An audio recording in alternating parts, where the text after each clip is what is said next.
Nos últimos tempos, a gente vem escutando muito sobre as LLMs, Large Language Models. Vem acontecendo isso ao redor do mundo, na China, nos Estados Unidos e até no Brasil. Então, no episódio do OracleCast de hoje, a gente vai conversar sobre esse assunto, entender mais como isso pode impactar e, claro, transformar o nosso país. Né, Mar? É isso aí. Inteligência artificial tem ganhado cada vez mais protagonismo com o advento realmente da Generative AI, das LLMs, a ascensão, a disrupção tomou outras proporções e nós vamos falar nesse episódio de hoje sobre como que nós estamos tratando isso em modelos locais brasileiros e como que nós estamos capacitando as pessoas, que no final vai ser o grande diferencial para que a gente realmente tenha um grande uso disso. Eu sou Marcele Paiva. E eu sou Gabriel Valejo. Esse é o OracleCast. Vamos lá, começando.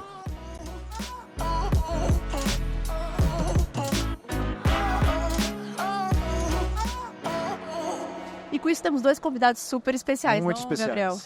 Temos aqui Leone, da Wide Labs, e temos Lucas, da Adapta. E para eles começarem, qual que é o desafio? Acho que cada um tem que se apresentar usando tokens. Então a ideia é usar o mínimo de tokens possível para contar quem são vocês e o que vocês fazem e qual que é o valor que vocês estão gerando para o país. Bom, sou o Nelson Leone, eu sou o CEO e cofundador da Wide Labs. A Wide Labs é uma empresa de inteligência artificial aplicada que vem desenvolvendo soluções de IA e recentemente lançou a Amazônia IA, um grande modelo de linguagem brasileiro, latino-americano, que está fazendo a diferença grande na vida das pessoas, entregando dois fatos muito importantes: soberania para a gente e tecnologia efetivamente brasileira. Muito legal. E Lucas, agora Isso. você já aprendeu com o modelo. Isso, aprendi. Eu sou o Lucas, eu sou o CTO da Adapta. Nós somos uma empresa nós somos um ecossistema, isso costumamos dizer, de educação e aplicações para produtividade, né? No fim do dia, a nossa principal missão é deixar as pessoas mais inteligentes com IA. Nós nascemos há 1 ano e meio, mais ou menos, e hoje nós temos quase 100 mil clientes. Gente, para começar esse bate-papo, falei um pouquinho no começo sobre esse boom das LLMs, né? Dá para a gente dizer que a gente tem a AI tradicional e a AI generativa. Já dá para usar a palavra tradicional num mundo tão disruptivo. Mas queria ouvir de vocês, posso começar pelo Leone que está do outro lado da mesa? Conta pra gente um pouco a tua visão sobre esse mundo das LLMs hoje. O que está acontecendo de mais importante e quais são os impactos iniciais que você está vendo nisso? Você tem duas perspectivas, né? Você olha sob a perspectiva de tecnologia e como provedor de uma linguagem. Então vai ser legal te ouvir. Então, para a gente acredita assim, essa corrida dos modelos grandes, eles continuam avançando. A gente vê big players como Meta, como o Grok, a Anthropic e tudo mais, grandes empresas conseguindo desenvolver isso com adaptação no mundo todo. E a gente vê ao mesmo tempo uma corrida e uma preocupação de ter o seu próprio modelo, ou ter um modelo que garanta uma segurança muito maior, porque a IA, ela não é que ela é uma modinha que ela chegou, não. Isso aqui, a IA, é uma nova revolução que está acontecendo no planeta. E é importante a gente educar as pessoas em relação a isso, mas é importante a gente também atentar pelo nível de penetração que isso vai ter dentro das empresas, das instituições, dentro dos países. Isso vai acabar gerando uma dependência muito grande de soluções de IA e por detrás disso, dessa infraestrutura de IA que são os grandes modelos. E os grandes modelos, na nossa avaliação, eles vão continuar aprimorando, mas eles estão virando quase que uma commodity. Comparando a qualidade de um ChatGPT versus um Grok versus um Amazônia, essa corrida ela continua avançando e continuará por muito tempo, mas ela tem um layer de infraestrutura. E o que importa depois é como é que você passa a usar essa infraestrutura e o diferencial dessa infraestrutura. E essa dependência dentro da visão que a gente tem vai cada vez mais aparecer dentro do contexto político que a gente tem, preocupações em modelos regionais ou nacionais que possam garantir um nível de segurança e soberania para aquele país, para que se, por algum motivo, por algum conflito, tem uma cessão de oferta daquele LLM, eu não possa ter uma cessão de serviço dentro do meu negócio. Porque imagina que se eu corto a oferta de um modelo, como é que eu vou gerar aquela solução?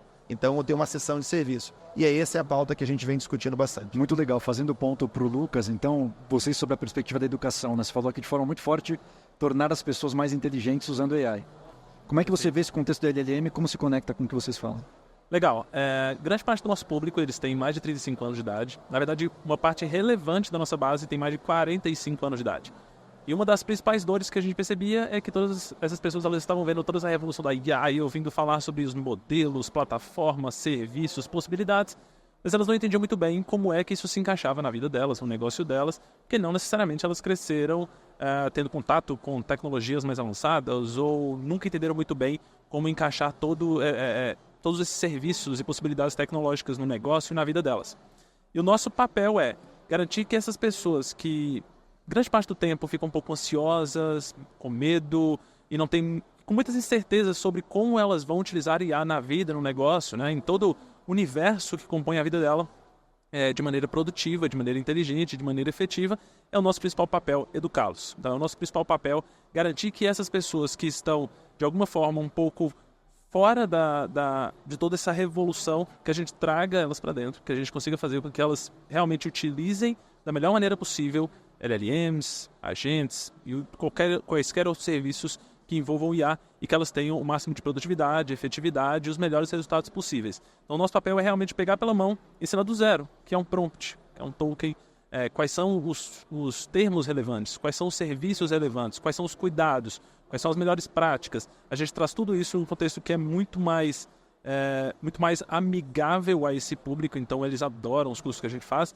e eles conseguem sair depois de algumas horas utilizando da melhor maneira possível e eles já não se sentem mais tão ansiosos e com tanto medo de ficar de fora de toda essa revolução que está acontecendo. Muito legal. Legal, né, que ele falou ecossistema, o Leone trouxe sobre soberania de dados, você falou conhecimento, acho que tem em volta dos modelos LLMs, tem muita discussão em torno disso, né? Mas como é que a gente sai de teses, ou às vezes até mesmo só do ensino, do conhecimento para a prática? Como é que a gente, nas nossas organizações, seja de qualquer tamanho, a gente vai realmente ter esses modelos à nossa disposição, fazendo com que o nosso trabalho seja mais efetivo, trazendo inovação para as nossas empresas? Como é que você tem visto, vou começar com o Leone, depois Lucas você complementa, como é que você tem visto isso, Leone, nas organizações? Como é que é levar esses modelos, soberania de dados, como é que vai fazer isso aqui no Brasil?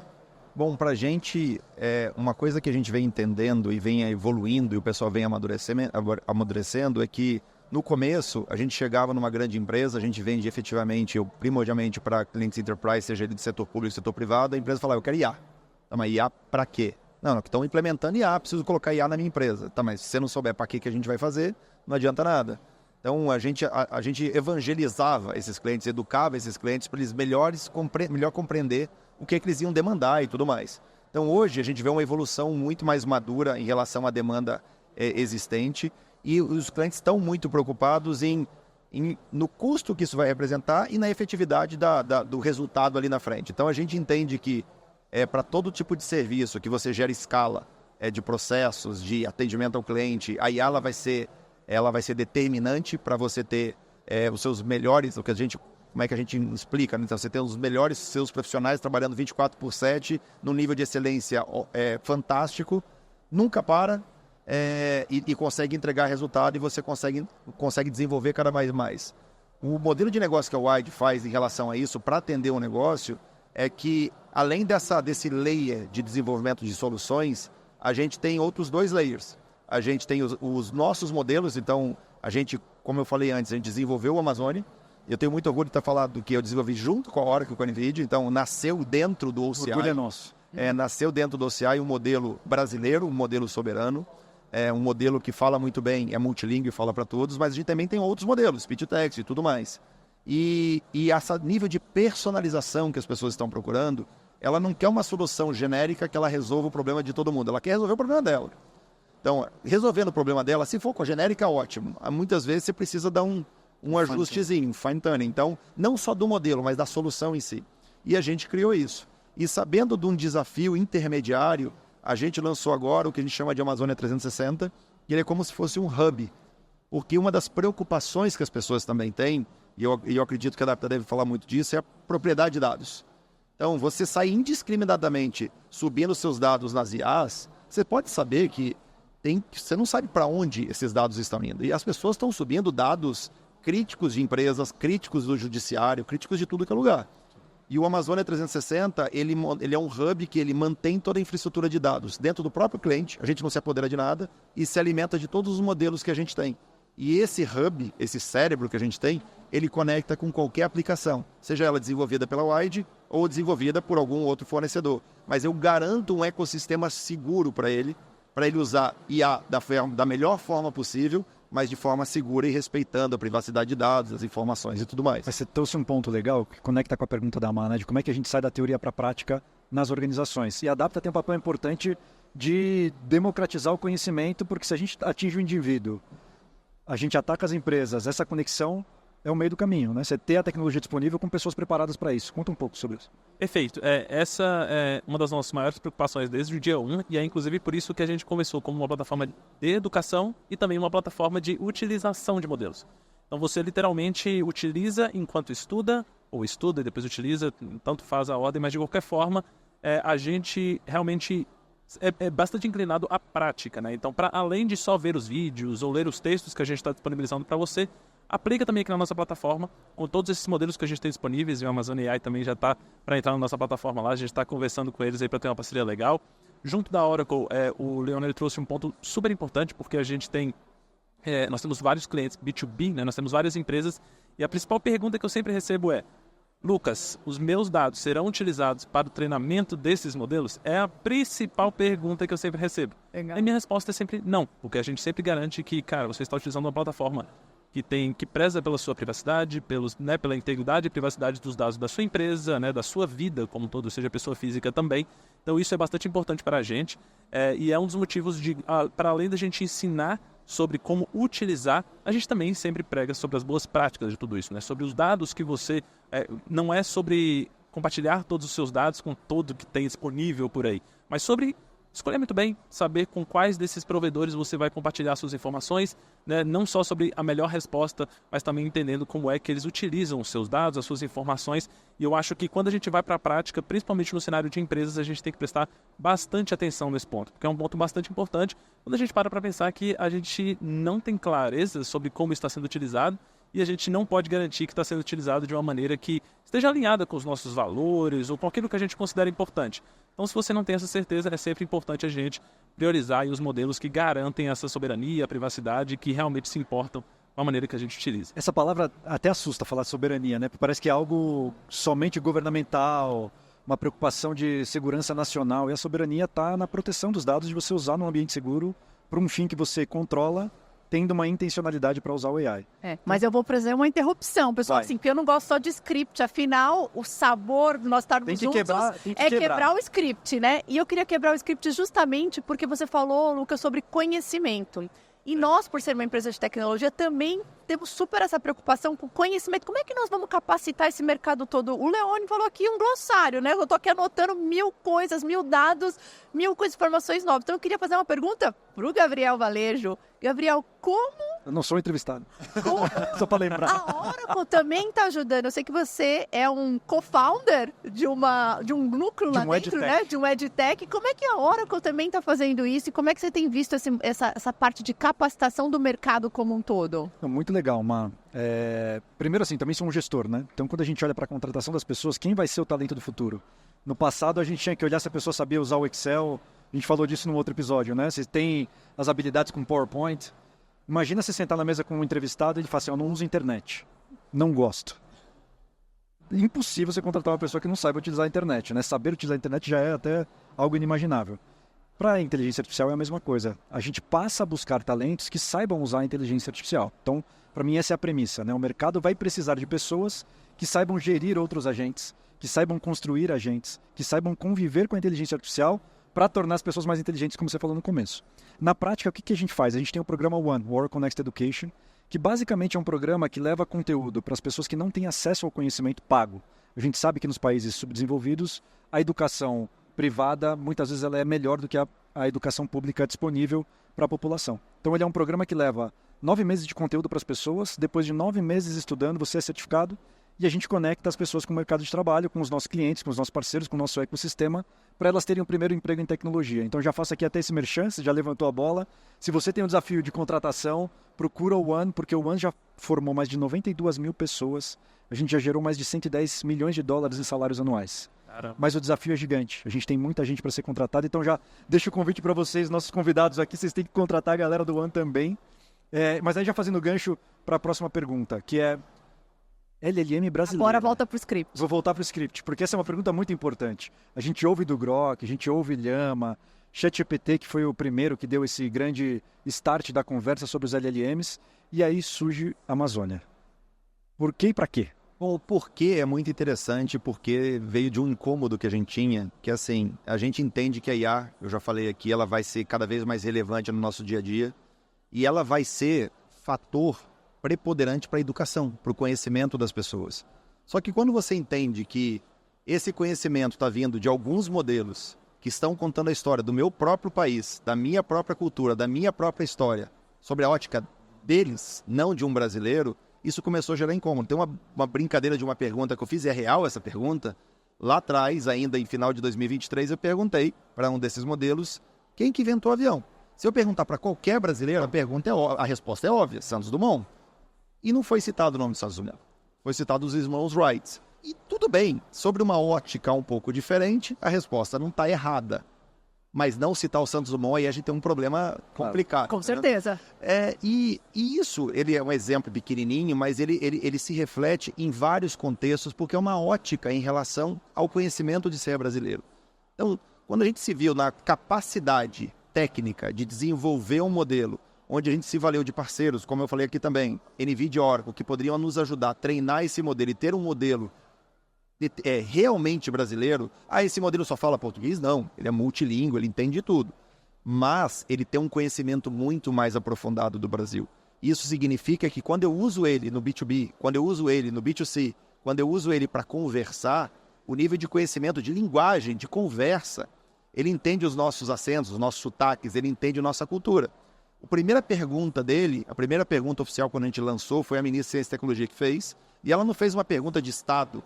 Ela perguntou se ele é brasileiro mesmo. Eu quero saber o seguinte: na minha terra, eu quero saber uma receita de rapadura da minha terra.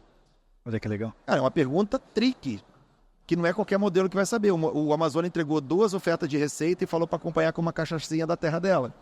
E isso é uma resposta brasileira. Mas isso se reflete, por exemplo, um dos nossos clientes é o Ministério Público do Rio Grande do Sul. Entender diferentes sotaques, diferentes termos, para você. As pessoas não falam em linguagem culta formalmente para demandar qualquer coisa do setor público ou setor privado. E a questão de soberania, ela passa disso. Sem falar do outro lado, da questão de segurança, que a gente já abordou aqui, da questão de proteção dos dados, da soberania do país, da soberania da sua empresa ou da sua instituição, garantindo que aquilo vive no Brasil. Nenhum dado vai para fora do Brasil. Tudo está sendo processado, vivendo e com garantia de privacidade dos seus dados aqui dentro do território nacional. Muito legal. Você consegue compartilhar um pouco mais desse caso do Rio Grande do Sul? Sim, acho que é o que a gente está desenvolvendo com eles. A gente acabou de voltar aqui do evento global da NVIDIA, o GTC, onde a gente apresentou para literalmente milhares de pessoas, junto com o procurador do Ministério Público do Rio Grande do Sul, esse case que é um atendimento ao público, ou atendimento à vítima, no caso do Ministério Público externo, e atendimento ao público interno, onde ele automatiza muitos dos processos que são executados desde a entrada do processo, o mapeamento do todo o processo da documentação. E imagina que a gente consegue acelerar o que era feito em anos, muitas vezes, para alguns dias, algumas semanas. Então, a justiça, que ela é morosa, porque ela tem muita coisa para ser feito, a gente está automatizando muito desses processos para entregar mais eficiência, mais impacto na ponta da linha para quem mais precisa, que é a vítima, ou o cidadão, e gerar muito mais celeridade em todo o processo e assertividade. Porque quando eu tenho um humano analisando um processo de 20 mil páginas, a chance dele conseguir cometer algum erro daquela análise não é pequena, porque é um volume gigante. Quando eu tenho múltiplos agentes comandados por uma IA que entende 100% do português, que lê documento digitalizado, não digital, consegue ler aqueles garranchos que a gente faz e entende essa abordagem de língua, eu consigo entregar uma diferença gigantesca. Ou seja, a gente melhora a eficiência, a gente diminui o custo, por causa do processo é mais longo, e eu gero mais impacto para o cidadão, que é uma fórmula que normalmente o setor público não consegue fazer. Então, reduzir despesa, aumentar a eficiência e gerar mais impacto. E esse impacto é no tempo, né? Porque no final as pessoas esperam menos para ter acesso ao que elas precisam ter. É que é mais do que tempo, é na vida dela. Porque às vezes as pessoas, dependendo do benefício ou do processo, ela morre esperando por um resultado, ou ela está sofrendo algo muito sério. São pessoas que estão em situação de vulnerabilidade, são vítimas de alguma coisa. E o tempo, ele é uma questão de crítico, justiça. Né? sabe, direito dela. E a gente consegue assegurar isso. Muito legal. Nossa, acho que a gente começa a ver o impacto, vendo que realmente inteligência artificial está no nosso dia a dia, vai tocar a vida. Mas o Leandro entrou com um ponto que para mim também é bem interessante, que é senso crítico, né? Ele falou do Santos Dumont, dos irmãos Wright, falou da rapadura. Isso me remete saiu recentemente em janeiro, a nova pesquisa do Fórum Econômico Mundial, falando que são 3 grandes habilidades que nós temos que ter nessa era nova. Senso crítico, inteligência emocional e letramento de inteligência artificial. Olha que interessante, essas são as 3 grandes habilidades. E aí, voltando para o Lucas, que está ali, tendo essa plataforma, esse ecossistema, como é que vocês estão treinando essas 3 grandes habilidades? Você já comentou e você pode reforçar, como é que você está reforçando isso na Adapta, mas como é que na prática está sendo ter esse senso crítico? Em qual LLM vai ter a melhor informação? Como é que eu interpreto isso? E depois ainda vou ter que usar isso na minha empresa. Uma coisa é eu colocar um dado, como ele colocou, que está disponível ali, que eu estou usando no meu dia a dia, que eu não compartilhei nada do meu ambiente corporativo. Mas como é que eu coloco esse senso crítico nesse dia a dia? E com tanta coisa nova, a nossa inteligência emocional começa a ser impactada, porque a nossa ansiedade, nós brasileiros, o país mais ansioso do mundo, começa a ficar, como é que eu vou aprender tudo isso? Lucas, como é que eu vou aprender tudo isso? Legal. É bem bacana o que o Leandro trouxe, porque na primeira conversa que eu tive com eles, uma palavra que eu usei bastante foi brasilidade. Por que brasilidade é importante, né? Quando a gente fala de educação? Primeiro, sobre esses vieses, né? Então, no contexto histórico, se você pergunta para um modelo americano sobre invenção do avião, e invenção do avião, honestamente, inclusive, é só uma parte de um todo muito maior, de uma história meio enviesada e etc. Mas, de qualquer forma, a gente tem diversos setores públicos como clientes nossos, né? Que a gente também está educando. E uma das coisas que eles falam é, cara, essa resposta ficou um pouco estranha. E por que ficou um pouco estranha? Porque não é americano.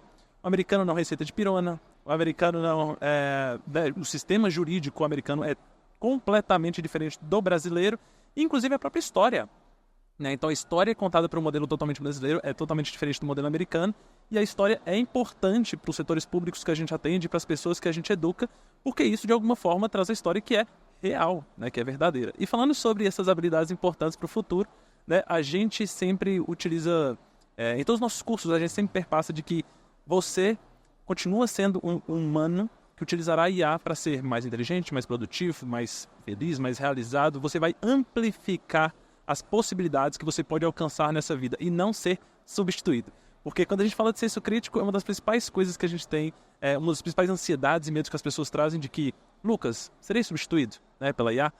E não, você não vai ser substituído, né? O seu senso crítico é o que te faz humano, né? É o que te diferencia da IA. Então, durante todo o curso, a gente explora bastante isso de que a IA, ela é aquilo que amplifica a sua atuação, mas o seu senso crítico é insubstituível.